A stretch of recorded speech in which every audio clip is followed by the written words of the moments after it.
الأجمعين باعث الأنبياء والمرسلين ثم الصلاة والسلام على أشرف الأنبياء حبيب قلوبنا وشفيع ذنوبنا أبي القاسم محمد اللهم صل على محمد وآل محمد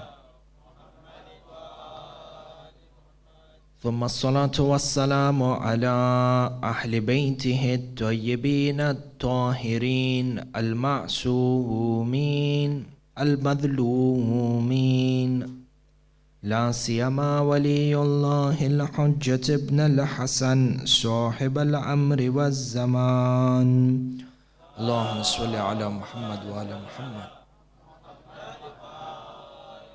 روحي وأرواح العالمين له الفداء ولعنة الله على أعدائهم أجمعين من الأولين والآخرين إلى قيام يوم الدين السلام عليك يا ولي الله السلام عليك يا أمير المؤمنين أنت أول مظلوم وأول من غصب حقه فصبرت واحتسبت حتى أتاك اليقين أشهد أنك لقيت الله وأنت شهيد فلعن الله قاتليك وعذب الله بأنواع العذاب آمين رب العالمين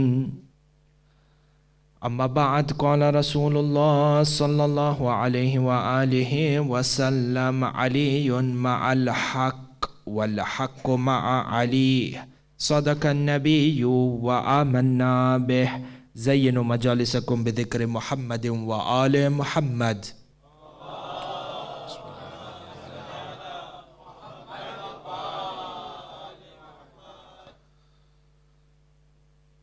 Islam as a religion, as a deen, as a way of life, the way Allama Hilli describes is a system which secures the prosperity of man in the dunya as well as in the akhirah. In his definition of deen, he says, Deen huwa nidhamun li husul as-sa'adah fi ad-darain, yani fi ad-dunya wal akhirah. Deen, the teachings of Islam and this religion in its entirety is supposed to be a set of rules and a way of life. If you were to subscribe by them, it secures you prosperity and bliss both in this world as well as in the akhirah.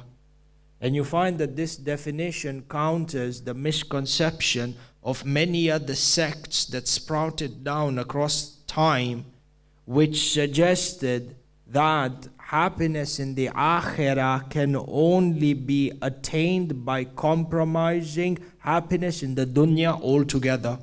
And you find that tyrannical regimes like that of Bani Umayyah and the Bani Abbas came forward and funded sects and funded ideologies like these, because so long as the masses thought that to be oppressed in the dunya is part and parcel of a religion and is a prerequisite in order to attain happiness in the dunya, such a mentality ensured that you had a very quiet mass, a very quiet nation of worshippers who allowed the tyrannical regimes to act as they wanted, to oppress the people as they wanted, because it is ingrained within the masses of the people that oppression in this dunya and to be madhloom is okay.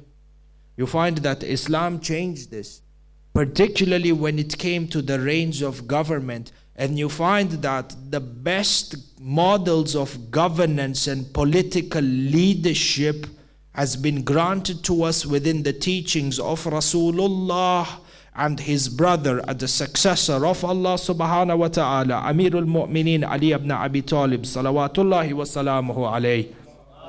Allahumma salli ala Muhammad wa ala Muhammad. Within the field of political science, you see a model of governance, the success of a government, the transparency within a government, and the acute teachings and dealings of a government that no other government within the history of mankind has seen till today. There are 5 principles of the governance of Amirul Mu'mineen that I wish to discuss with you today. 5, or if time permitting, 4. The first one, you find that Amirul Mu'mineen laid out a principle in his government, and this principle is summarized with the statement that the ends does not justify the means. Find this is an extremely important rule in life, which is rarely given attention to and is bypassed by perhaps every politician. And these are rules, or these are guidelines that you find are not only applicable on countries and on states, but even within our community structures. The ends does not justify the means. For Amirul Mu'mineen to be in power was not as important as the manner in which you get into power. The way you get into a position of leadership is as important, has to be as clean as the way you rule the people once you are in power. The issue is not about getting power in any way that is possible. And you look at 2 examples that you have over here.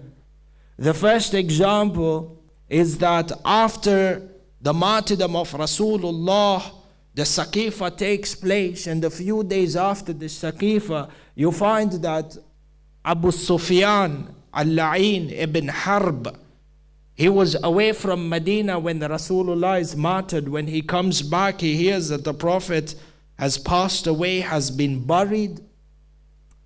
He asks, who is the Imam, or who is the successor after Rasulullah?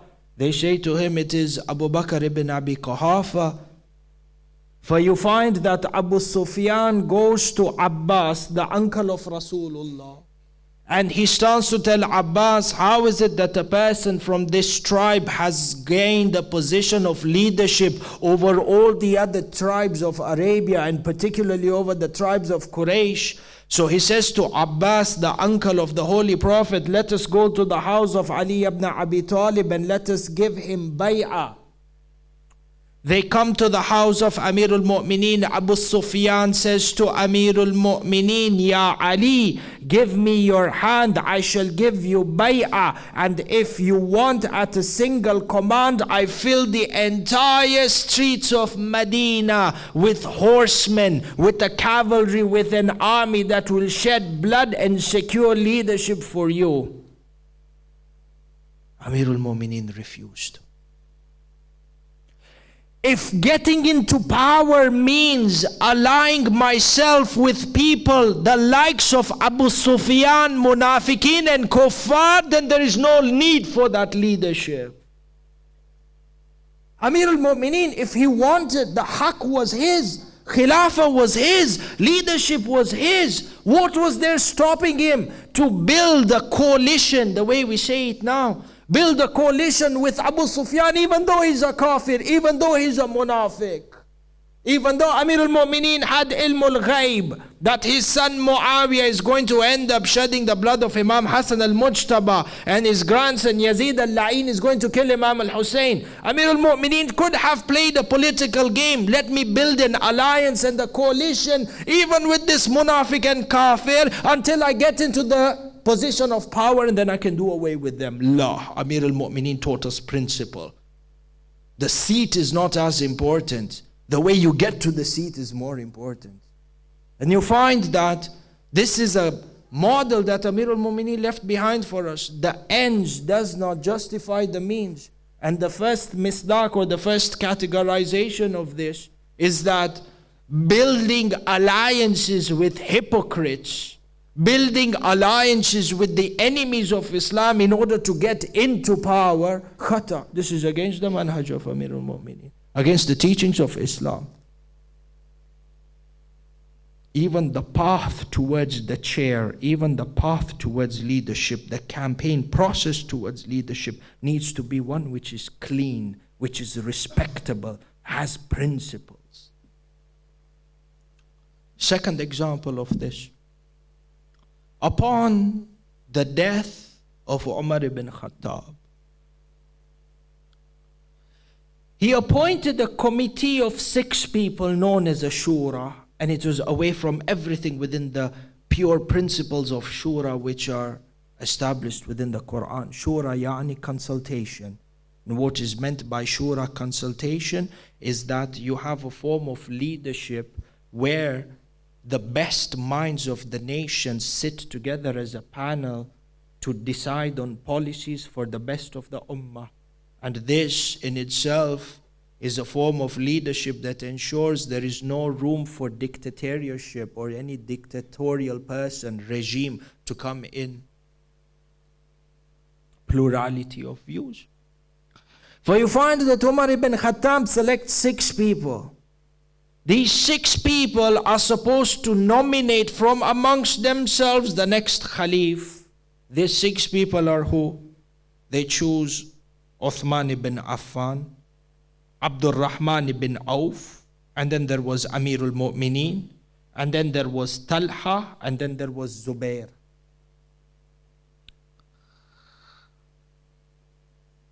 From the people who were chosen in the Shura, you find that Umar ibn Khattab lays forward the rule. He says that from this Shura council of 6, if 3 elect one person and 3 elect another person, yani there is a split. You have 6 people, they are supposed to nominate. If you find 3 on one side and 3 on one side, then what you should do is you should select that side in which Abdul Rahman ibn Auf has elected. The decision of Abdul Rahman or Abdul Rahman ibn Auf is final. If you find the decision of Abdul Rahman ibn Auf, then kill the other 3. What type of democracy is this? That within a seating of 6 people, you have one person who has veto power that overthrows the power of everyone else. This system of veto you think today's democracy gave us? This is from the democracy of those from the madrasa of Saqifa. Abdul Rahman ibn Auf comes to Amirul Mu'mineen. He says to him, Ya Ali, we are willing to give you the bay'ah and nominate you as a Khalif on condition that you will rule as per the Quran, as per the Sunnah of Rasulullah and the Sunnah of the Shaykhain.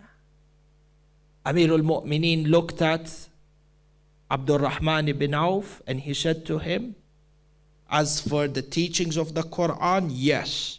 As per the Sunnah of Rasulullah, yes. But if you tell me that this Khilafah, I will get the position of leadership on the basis that I follow the seerah of the Shaykhain, I don't want.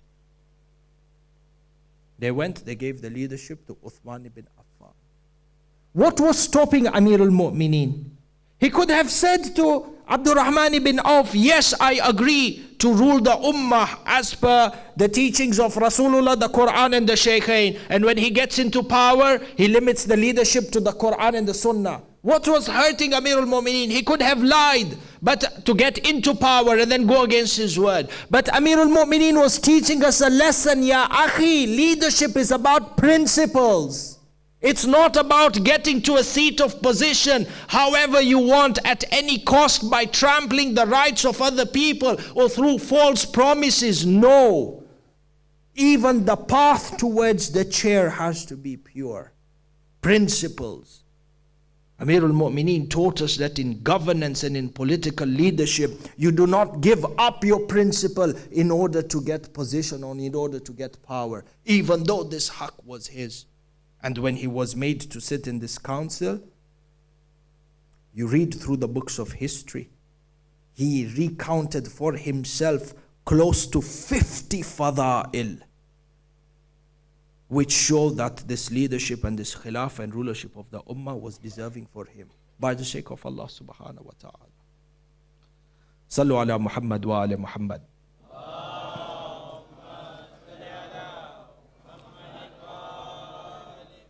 For the first lesson that we take from the principles of governance in regards to the teachings that have been left behind for us by Amirul Mu'mineen, the first lesson is that the means does not justify, or the end does not justify the means.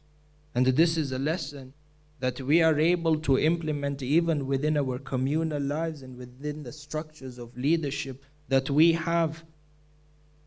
This is number one. Number two, Amirul Mu'mineen set up a government that had a zero tolerance policy towards corruption and embezzlement of public funds.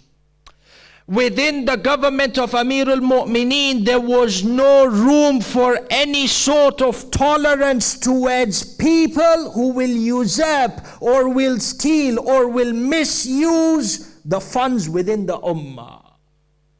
More than that, Amirul Mu'mineen did not tolerate people who would use their position of power to then earn personal favors in their own lives.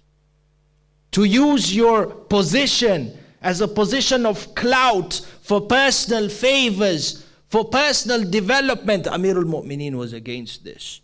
And you find that Amirul Mu'mineen, with all his gentleness and all his kindness, you find that he was the most stern of leaders when it came to the civil employees within his government, people in a position of public trust, in charge of public funds. You find the examples of these are numerous.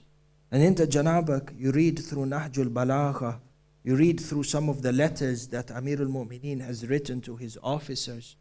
And one example of this zero tolerance policy towards fraud and corruption is the letter that he writes to Ash'ath ibn Qais al-Kindi.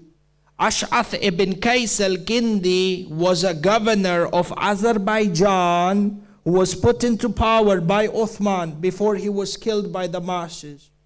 For when Amirul Mu'mineen completed the battle of Jamal, he got news that the governor of Azerbaijan, and for your information, we have mentioned this before as well, that Amirul Mu'mineen was ruling over a government that was as vast as 50 present-day countries. That 50 present-day countries that included the shores of Africa from Egypt, a part of North Africa and a part of East Africa, the entire Middle East up to the sides of Iran, to the borders of Afghanistan, ya subhanallah, 50 present-day countries. For you find Ash'ath ibn Qais al-Kindi, governor of Azerbaijan, as soon as Amir al-Mu'mineen comes back from the battle of Jamal, he gets news and information that this governor of Azerbaijan has usurped funds from the taxes that are being collected. The taxes, legitimate taxes within the Islamic government are khums, zakat, jizya and the khazraj. Ya subhanallah. These are the only 4 official taxes that you have within an Islamic government as per the teaching of Ahlul Bayt. Enter Janabak, can you imagine a country that charges its citizens taxes on savings? This is Islam. This is the government of Imam Sahib al-Amr. A government that charges you taxes on your savings. Which government in the world have you found this? Where are we when it comes to teaching people the reality of Islamic economics and the reality of governance in Islam? Balasaf Shadid, with great regret, the layman, the only picture that he has of Islamic government and Islamic nations is what is portrayed in the media by the likes of ISIS and Daesh and Wa Madri Shu. This is the real teachings of Islam. And that is that Islam as a result of people leaving Amirul Mu'mineen. And this is the Islam of Amirul Mu'mineen. This is the government of Amirul Mu'mineen. He gets news that Ashath ibn Qais al-Kindi has been usurping tax money. These taxes which has been collected from the people by khums and zakat and khizraj and jizya. Instead of spending this money, what would be considered today in terms of public services, which the government provides for the citizens of the state, or benefits, and then the surplus of this, there was a system that the surplus would be sent to Kufa, and from Kufa to any other part of the Islamic nation that needed additional funding. They found out that Ashath ibn Qais is devouring this. You find that Amirul Mu'mineen writes a letter to Ashath ibn Qais, and you will find that this tone that Amirul Mu'mineen uses, he has never used it with any other person except for a person who is in a position of power. Let me read out for you a part of this letter which Amirul Mu'mineen writes. You find this in Nahjul Balagha as well, the letter that he writes to Ash'at ibn Qais al-Kindi. Look at what Amirul Mu'mineen says. وَإِنَّ عَمَلَكَ لَيْسَ لَكَ بِتُعْمَةٍ وَلَكِنَّهُ فِي عُنُقِكَ أَمَانَةٌ. You are in a position of power. You are a governor. You are a person who is ruling over the Islamic people. Your position as a government official is not a position which you milk in order to make yourself more wealthier. Compare this with those people who are ruling in the name of Islam today. Use this leadership to amass wealth for themselves. Look at what Amirul Mu'mineen is saying to them. Your position of power, your disposition as a civil servant is not a position where you go and you amass for yourself wealth. وَلَكِنَّهُ فِي أُنُقِكَ أَمَانَةٌ. This public wealth from the public treasury and the Baytul Mal which you hold, the money of the citizens, is a trust around your neck, is an amana. وَأَنْتَ مُسْتَرْعًا لِمَنْ فَوْقَكَ. Don't forget that you are answerable to those who are above you. You and I, when we are in a position of leadership, do we feel that we are responsible and answerable to Imam al-Hujjah? لَيْسَ لَكَ أَن تَفْتَاطْ فِي رَعِيَّةٍ. You do not have the right to show arrogance or to exert power in front of the people who are under your leadership. Ajee. Sometimes you find the person gets into a position of power. This becomes for him now the opportunity, madharau, the way we say in Swahili, madharau, to show your power, to show your jabbar and jabarut, jabbar. Amirul Mu'mineen, look at how he speaks to people who are in a position of power. This kalam you don't find of Amirul Mu'mineen with anybody else.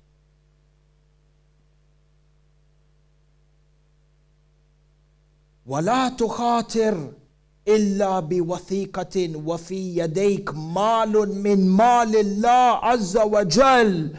This money that you're sitting upon is the money of Allah, is the wealth of Allah. This money of the people which he has collected, Amirul Mu'mineen is saying, do not look at it as money of people. This is the money of Allah which you have seated upon.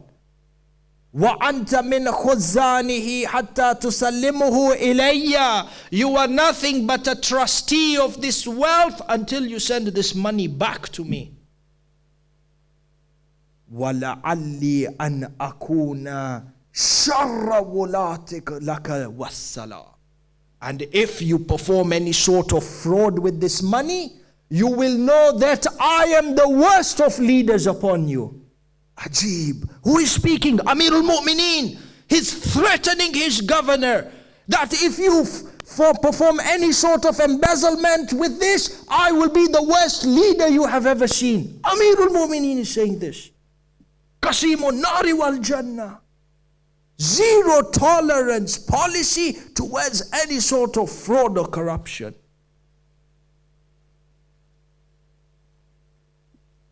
How do you think Amirul Mu'mineen would respond in this day and this age with people who are there in power?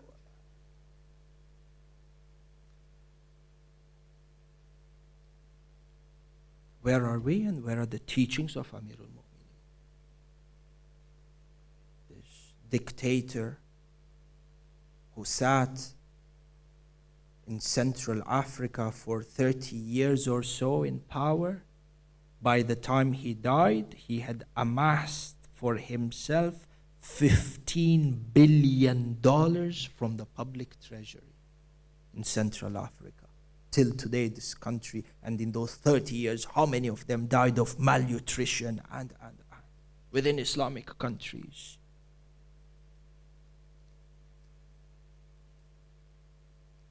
Taking a position of government or leadership within Islam is a responsibility that has high accountability as per the teachings of Amirul Mu'mineen. Sallu ala Muhammad wa ala Muhammad.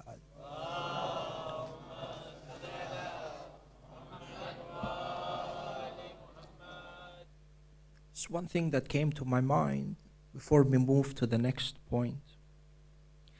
Amirul Mu'mineen himself says, for the time that I came into power, yani this Zahiri Khilafah that was given to him in Kufa, he says, I did not build for myself a house from the money of the Baytul Mal. Neither did I buy for myself a new piece of cloth from the money within the Baytul Mal. One of the people mentioned within the historians that it's a young son, is with his father. He goes to Masjid al-Kufa one of the days when Amirul Mu'mineen is reciting Salah. He sees Amirul Mu'mineen deliver the khutbah with an abba which is wet. An abba which is wet. They complete. He asks his father, or the father goes and asks Amirul Mu'mineen, today you came to the mosque for Salatul Jum'ah and you delivered the khutbah and you were wearing a cloak that was wet, ya Amirul Mu'mineen? Amirul Mu'mineen says to him, this master of yours, this Amir, has only one robe which he washes every Friday. He washes this robe every Friday and he wears this wet robe to the masjid. Leader of over 50 present-day countries. Would it harm him to take an extra dirham from the Baytul Mal and buy for himself a new piece of cloth? But this is that Amirul Mu'mineen who understands the khawf of Allah and the khawf of dealing and how to deal with the money of the people. This is that Amirul Mu'mineen who tells you, if I was given the wealth of the entire dunya to take a grain unjustly from the mouth of an ant, I would not do that. This is the quality of a leader as per Islam. Khawf of Allah, khawf of accountability. Every dirham, every manner, the way it has been spent. For the first lesson that we take in the governance of Amirul Mu'mineen, the model left behind, number one, that the ends does not justify the means. Number two, zero tolerance policy towards embezzlement of public funds and corruption. Number three, Amirul Mu'mineen showed us through the principles of governance that the head of state is not above the law. The head of state is not above the law. It is mentioned one time Amirul Mu'mineen is in the markets of Kufa. And he has a shield with him. Shield, dir'a.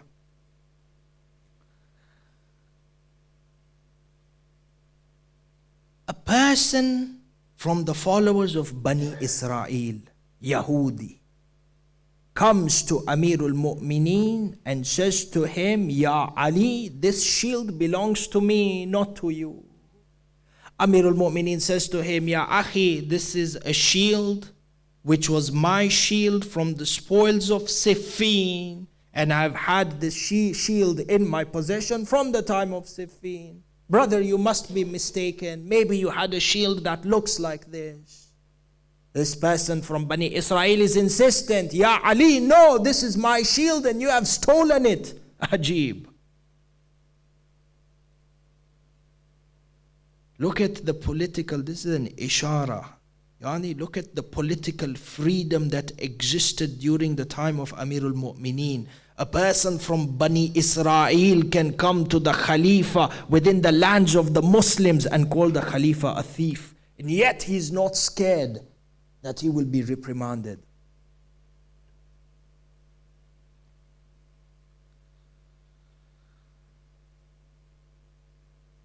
He decides to take Amirul Mu'mineen to court.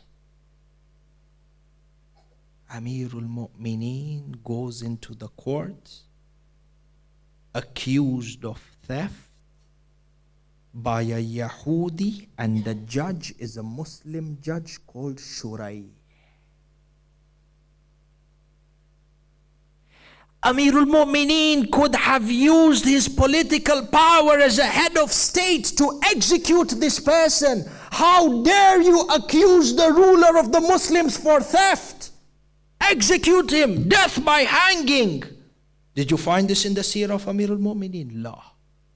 Amirul Mu'mineen showed us that the head of state is not above the law. Even the head of state, if he is summoned to court, he will go to court like any other citizen of the state. He's not exempt. You find this in today's governance? This is where Amirul Mu'mineen is madloom. His teachings are not implemented. And perhaps this is why you have nations trying their utmost to cover and hide the teachings of Amirul Mu'mineen. Because if his teachings were to spread, then the masses would expect this behavior from their leaders. Amirul Mu'mineen goes into court, accused of theft for a shield that belongs to him. This person from Bani Israel accuses or launches the accusation. The judge is Shurai. Shurai asks this person, do you have two witnesses? He says, yes. He called two witnesses, and both of these witnesses said that this shield, which is in the hands of Ali, actually belongs to him. Shurai, the judge, turns towards Amirul Mu'mineen. He says to Amirul Mu'mineen, Ya Amirul Mu'mineen, do you have any witnesses that this shield belongs to you? Amirul Mu'mineen says, no. Shuraih al-Qadi, the judge, ruled against the favor of Amirul Mu'mineen and ruled that this shield should be given to this Yahudi. Yani, even the judge who is performing his judiciary duties is not in fear that if he was to deliver a verdict against the head of state that he would lose his job. Ya Akhi, where in which world, in which country, developed country, do you find so much freedom and compliance by the head of state, such that the judge rules against the head of state but is not in fear of any sort of punishment, to be reprimanded in any way? Amirul Mu'mineen accepts the ruling, says, okay, this is the way the judiciary has ruled. It's ruled against my favor. Yalla, take the shield. This person from Bani Israel, after looking at the reaction of Amirul Mu'mineen, he comes running behind Amirul Mu'mineen and he says that I read in one of the scrolls and the scriptures left behind by Nabi Musa that the wasi of the end of time will have XYZ characters, and one of his characters I saw when you were within the court standing as a normal person within the court despite being the Khalifa of the Muslimin. I now come forward and I want to confess that I stole this shield in order to see if your characters would fit the characters within the scrolls of Musa and Harun. I now stand in front of you because of your conduct, and I bear witness, La ilaha illallah Muhammadur Rasulullah Aliyun Waliyullah. Allahumma salli ala Muhammad wa ala Muhammad. This is leadership in Islam. Even the head of state is not above the law. You find this in Muslim countries?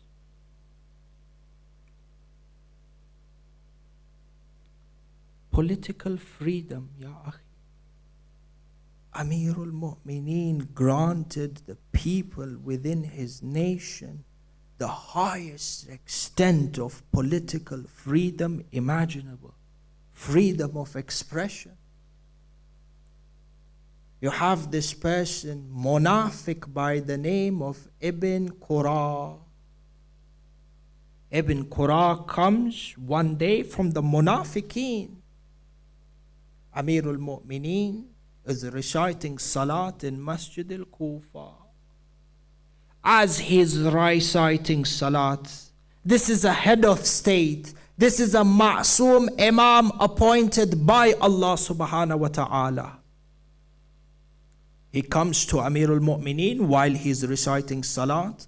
He gathers all the people around Imam Ali and he calls Amirul Mu'mineen a mushrik. Wal-ayadu billah. 3 times. He says, look at this mushrik praying after having conducted the war, either of Siffin or Jamal, and now all his deeds have been lost.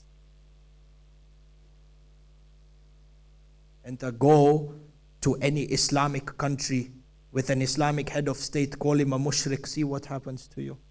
Aslan, you have the freedom to criticize any ruler. Leave countries and nations within our own structures. Ya akhi. What did Amirul Mu'mineen do?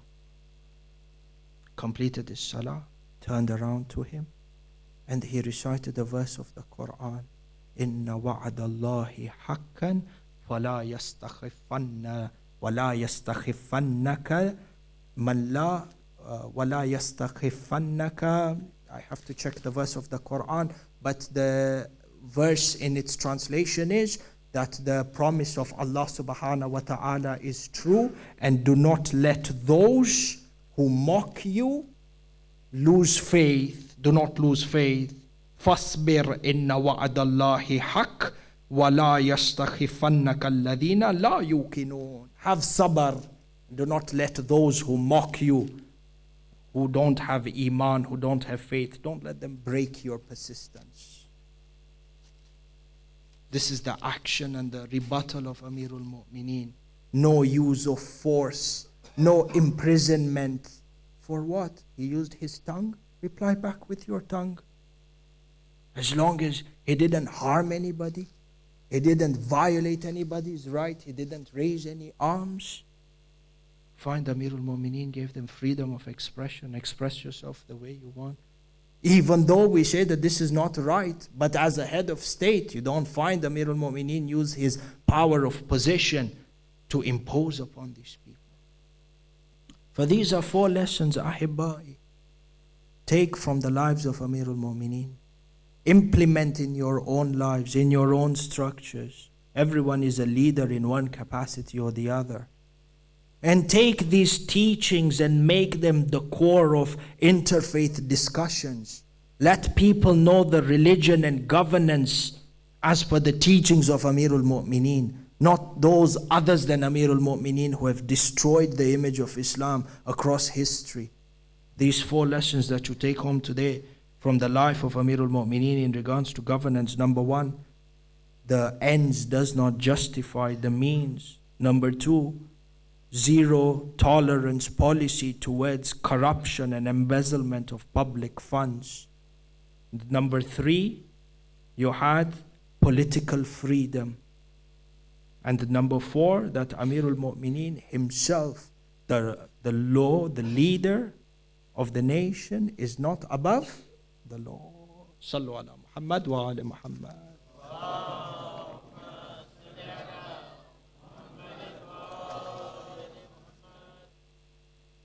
21st day of Shahr Ramadan.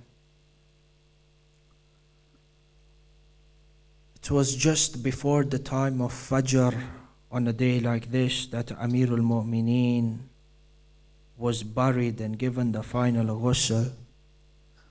Muhammad ibn Hanafiya states that on the 19th night or on the 19th day of Shahr Ramadan, when Ibn Muljim al-La'in had struck my father Amirul Mu'mineen with a poisoned sword while he was in a state of salat, my father was taken home, and due to the weakness of the strike, due to the weakness that he had from the intensity of the poison and the strike, my father was bedridden, was not able to stand or sit, but was on his bed reciting salat by the ishara. He gave each and every one of us advice and testimonies, and he appointed Imam Hassan al-Mujtaba as the successor after him.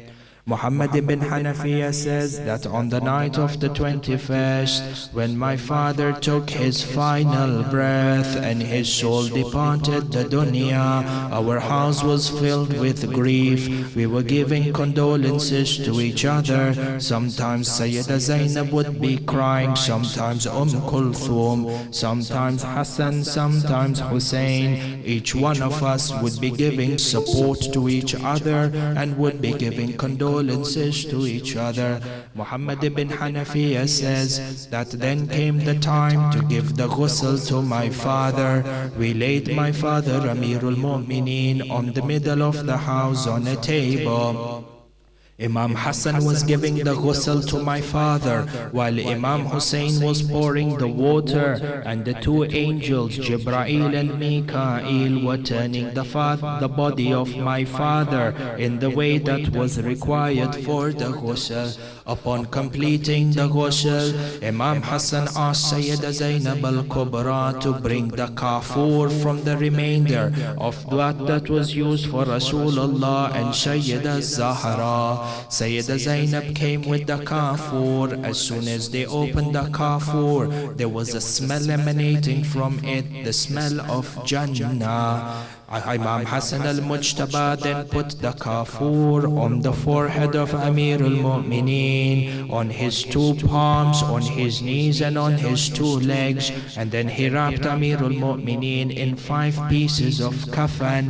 Upon doing so, they stood inside the house. Imam Hassan al-Mujtaba then led the Salatul Mayyit over Amirul Mu'mineen. Having done that, they placed the body of Amirul Mu'mineen into a tabut. Muhammad ibn Hanafiya says that my two brothers Hassan and Hussein, they lifted the tabut from behind while the tabut raised itself from the front. Imam al-Mujtaba says this was Jibreel and Mikael carrying the janazah of my father. In the middle of the night, close to the time of Fajr, this janazah left from the house of Amirul Mu'mineen from Kufa towards the outskirts. Muhammad ibn Hanafiya says that as we were moving with the janazah, there was not a single tree except that it bowed down out of respect for the janazah of my father. As we came towards a certain spot, when the tabut came down, we understood that this is the place that has been chosen as a grave for my father. Imam al-Mujtaba then began to scrape and scratch some of the dust, and then he saw that there was a grave that was already dug. This grave had a sign on it saying that this is the qabr that has been dug by Nabi Allah Nuh for Abdul Salih al-Tahir ibn al-Mutahhar. Even the grave of Amirul Mu'mineen was dug by Nabi Allah Nuh. And then Imam al-Hasan al-Mujtaba entered into the grave together with Imam al-Hussein, and Abdullah ibn Ja'far lowered the body of Amirul Mu'mineen. Imam al-Hassan placed Amirul Mu'mineen in the grave. They then covered the grave. Imam Hassan and Hussein began to weep. This is now a type of dunya. We have to live our lives without our father Amirul Mu'mineen. Allah, Allah, my heart goes out for Sayyidah Zainab al-Kubra. This is the last time she sees her father, but until when? When is the next time Sayyidah Zainab sees Amirul Mu'mineen? She sees her father Amirul Mu'mineen in Karbala. Allah, Allah, in Karbala, in Sham Ghariba. After the tents have been burnt, after all the bodies have been trampled upon and everyone has been killed. The narrations mention Sham Ghariba after the tents were burnt and all the belongings of the women was looted. Sayyidah Zainab al-Kubra put all the children to sleep and all the women to sleep. Between the burning tents, Sayyidah Zainab is sitting, protecting all the women and protecting all the children. She sees from a distance a horseman coming towards her with a niqab. Allah, Allah, Allah. She sees a horseman with a niqab coming from a distance. Sayyidah Zainab al-Kubra stands. She says, oh man, if you are from the enemies, our tents have been looted and have been burnt. We don't have anything to give you. Umar ibn Sa'ad and Shimar have taken everything. This man with a niqab around his face continues to approach towards Sayyidah Zainab. Sayyidah Zainab looks at this man not knowing who she is. She takes a broken piece of a spear. She takes a broken piece of a spear. She says, oh man, I beg you by Ali ibn Abi Talib, do not come close to me. I am the daughter of Ali. This man continues towards Sayyidah Zainab. He removes the niqab. He says, my daughter Zainab, I am your father Ali. Sayyidah Zainab cries out, oh Baba Ali, where were you while the arms of Abbas was severed? Oh my father Ali, where were you when they were trampling the body of Hussein? Oh my Baba Ali, where were you when they were burning our tents?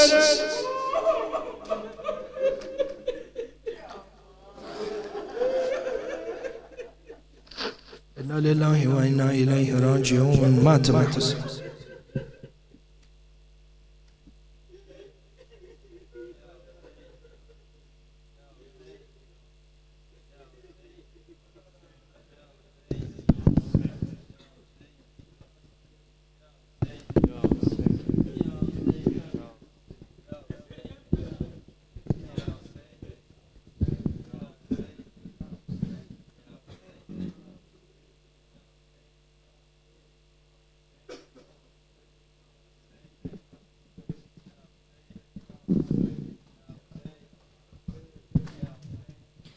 ए बीबी बानिए अज़ा पैगाम Karbala तेरा जिसने सुना यही कहा या ज़ैनब कुबरा या ज़ैनब कुबरा या ज़ैनब कुबरा या ज़ैनब कुबरा या ज़ैनब कुबरा ए बीबी बानिए अज़ा पैगाम करबला तेरा जिसने सुना यही कहा या ज़ैनब कुबरा या ज़ैनब कुबरा या ज़ैनब कुबरा तेरे खुतबों की बरसरे दरबार जैसे चलती हूँ हैदरे तलवार कट के गिरते थे जालिमों के जिगर जंगे खैबर थी या तेरी ललकार या ज़ैनब कुबरा या ज़ैनब कुबरा, या ज़ैनब कुबरा।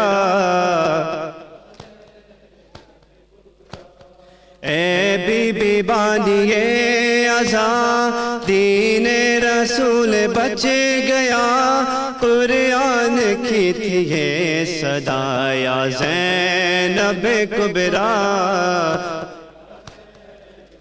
कुबरा, या ज़ैनब कुबरा। याद आता है शाम का मंजर, बीबी सर पर तेरे न थी चादर, हर तरफ पत्थरों की बारिश थी, तेरी पोशाक थी लहू में तर, या ज़ैनब कुबरा, या ज़ैनब कुबरा, या ज़ैनब कुबरा। ए बीबी बानिए अज़ा सदमा था ये बहुत बड़ा, रोया सर शहे खुदा, या ज़ैनब कुबरा,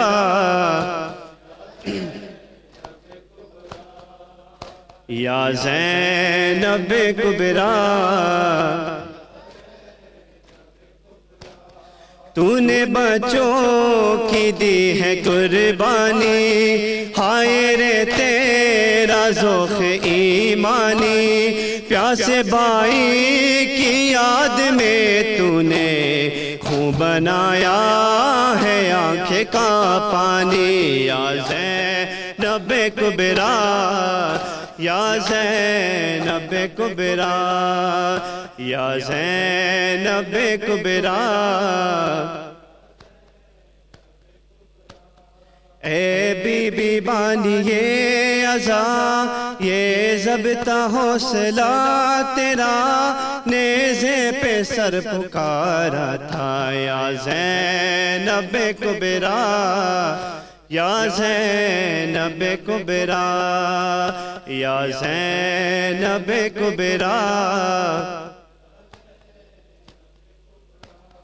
तेरे दर पर ये इस्तिग़ासा है, जो भी फर्शे अज़ा पे रोता है, उस पे साया करे तेरा गाज़ी, वो जो मुश्किल खुशा का बेटा है, या ज़ैनब कुबरा, या ज़ैनब कुबरा, या ज़ैनब कुबरा।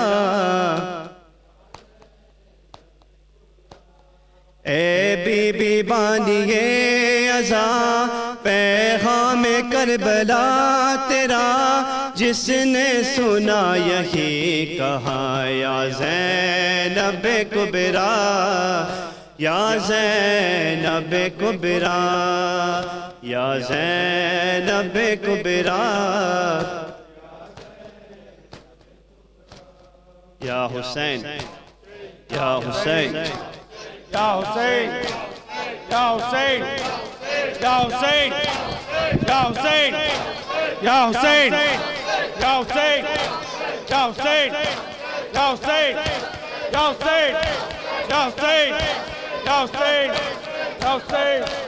अल्लाहुम्मा सल्लि अला मुहम्मद व आले Muhammad.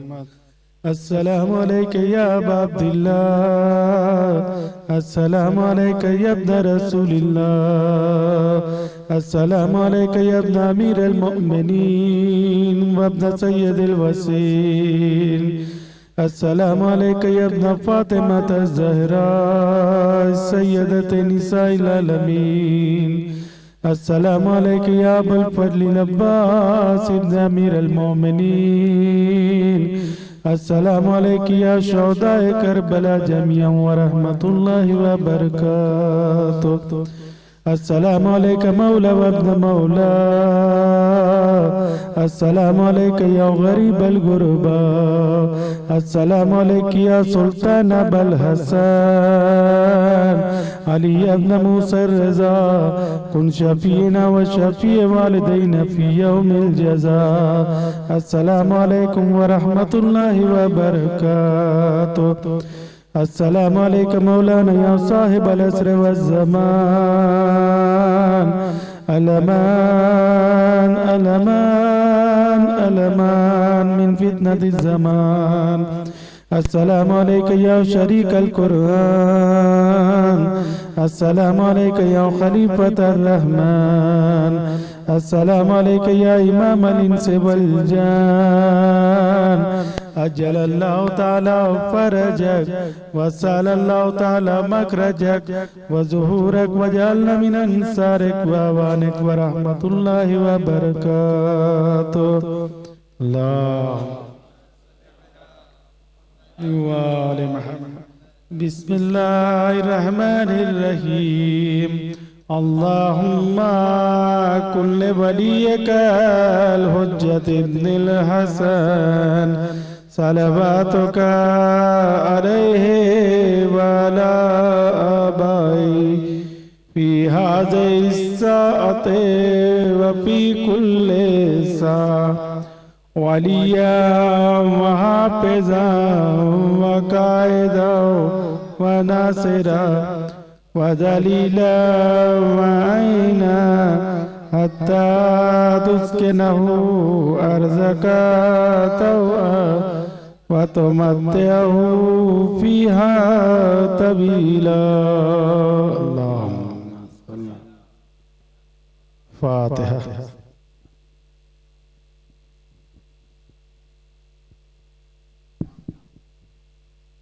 For Muhammad wa Ali Muhammad, salawat. If I can just have everyone's attention, there's an announcement by the Hussein